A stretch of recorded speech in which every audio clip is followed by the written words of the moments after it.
So apparently the Piston fans have some questions with Kevin Huerter kind of having a couple of DNPs. Why ain't Kevin Huerter playing? Y'all traded for him. I think the belief was Kevin Huerter could step in and get him an extra shooter, a healthy guy that could shoot, defend, attack the bucket a little bit more. He was a more able and capable Jaden Ivey. But it just seems like JB Bickerstaff has his favorites. And right now, it's, Kevin Huerter played himself out the lineup. I mean, he only been here a couple weeks. And I don't really think they're going to work him back into the lineup. And that's one thing, and I say this all the time about, males or men being in leadership positions. They don't have the patience. They have patience with who they want to have patience with. Like, Karis LeVert, let's keep it funky. He been stinking up all year, and they're going to ride or die off Karis LeVert. I think that's another reason why they didn't make a move at the trade deadline. They expecting Karis LeVert to come around. If he don't come around in February, it ain't happening. It ain't happening. So, what's so funny where the world is saying, oh, Detroit Pistons versus Spurs, they got exposed. We already knew this. You can tell who been watching the Pistons, who ain't watching the Pistons. It's too much of a scoring load burden being placed on Cade. And last year, you seen it in the playoffs. Some people disappeared, like Malik Beasley, no disrespect. He disappeared, and Schroeder just happened to step up. Can you count on Dennis Jenkins stepping up? Because, the word on the street, since he got that bag, we ain't seen that nigga hoop. I ain't mad at it, get your money, but hopefully come back to reality. So can you really just, trust Dennis Jenkins to do what Dennis Schroeder did last year? That's a great question. Then on the flip side of it, can, Tobias probably going to give you one good game in each series that y'all make it through. So Tobias will give you one good game. Duran has stepped up worldly, offensively and defense. So he's a solid third option. But in the reality, really, Cade is a second scoring option, really, at best. He's not a primary scorer. Cade really just want to be like Bron.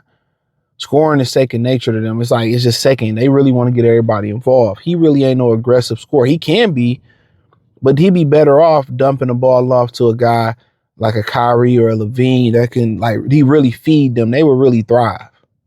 If it was anybody that can go get 40, it'd have been one of those guys that's just a professional sport. Cade would just feed them. You know what I'm saying? And he'd get here where he can get here. But Duran is a great third scoring option. So, shooting, shooting, all the shooting is on the bench. And then this is the guys that you counting on when you look at, Karis LeVert. He ain't did what he can do. Last year, Tim Hardaway Jr. was a little bit more reliable than a lot more reliable than him. So you don't have Tim to shoot the shot, but you got the replacement in Tim and Duncan. And Duncan has been really good. I can't complain about Duncan Robinson. Wu has been really good, but ultimately what you was missing last year that you expected Beasley to give you in the scoring department, that's what you still missing. You know what I'm saying? What you expecting Beasley to give you in that series, that's what you're missing. So you don't even have Beasley really off the bench no more to give you that hot 15 or 17 points off the bench. So you don't have that 15 or 17 piece off the bench. And then again, you still got a hole in scoring. So I know they hope that certain guys develop into better scorers and shooters. It hasn't happened for Ryan. It hasn't happened for Asar Thompson. So apparently Taylor Decker came back. So I just read that. Mike just texted me. So that's just the $1 million question. So that's the $1 million question, in my humble opinion, is where can you get scoring from? Where you gonna get scoring from? LeVert, it's just been, like I said, they got Nickeil Alexander-Walker. It's been, they really would have championship aspirations. So, are you really gonna wait around for Asar Thompson to be able to score? It ain't happen. Ryan be a babe score? It ain't happen. So when we start having these conversations and shit, it just simply hasn't happened. So, but and I was telling you, it was a surplus of guys they could have got for the low ski to come in and score. It was a bunch of discount scorers. Zach LaVine, CJ McCollum, DeMar DeRozan. I mean, you can go on and on. It was a number of guys that legitimately could have helped them score. It was a number of them. Just the ones I can legit think of. And right now, they just don't have the scoring. When with Huerter, it's like, okay, can you afford to give up on Kevin Huerter? I don't think they can afford to just be like, okay, the tests are over with. Fuck Kevin Huerter. I don't think they can afford to do it. I don't think they can afford to do it.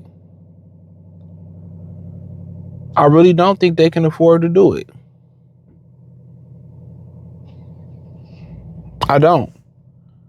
Whether it's Huerter or Marcus Sasser, or even if LeVert come alive, they still need one more. So at some point, JB got to put his pride aside, and you gotta be like, okay, man, you gotta have some foresight. So you gotta stick with Kevin Huerter. If that's putting him in the starting lineup, if that's putting LeVert, you gotta find a way. You're gonna need them down the stretch. Everybody else is good collectively scoring. Versus Spurs, everybody pretty much did what they supposed to do, but Caris LeVert.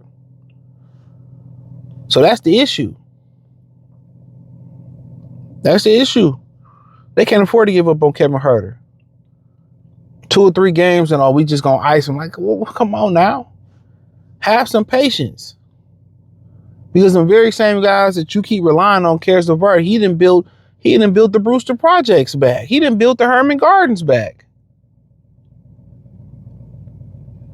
Come on, he didn't build the whole New York City project building. But he get chance after chance, and you just gonna pull the plug on Huerter, pull the plug on Sasser. Like, it's just to the point. Like, I don't understand. I understand, but I don't understand why they don't see it.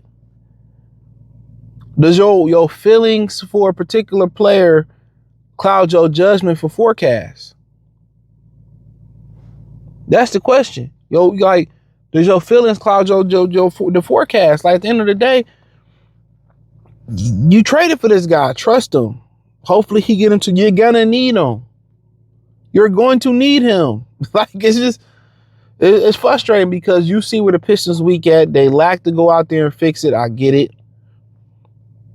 But it was a lot of guys they could have got for the low. But then again, the answers on the team, y'all want to be like Caris LeVert get chance after chance, and he's just looking like, dog, he didn't like this has been a horrible signing. Let's just keep it real. And I love Caris LeVert, but this has been a horrible. At what point do you say you Marcus Sasser and be like, shit, I could have hit some of them fucking shots that he hit? Come on now. And there's no adjustments being made as far as like, okay, let's start Caris LeVert and see if we can get him. It's you just looking at it like, what the fuck? Like, but we win it, but you see where the problem gonna come at. The problem gonna come at. So at what point do we shake this shit up? A little bit. Tank Duncan out, put Caris in.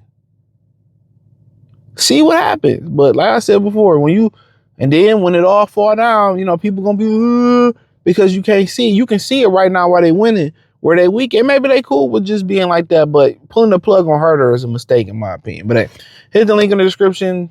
Say find me everywhere there. Peace.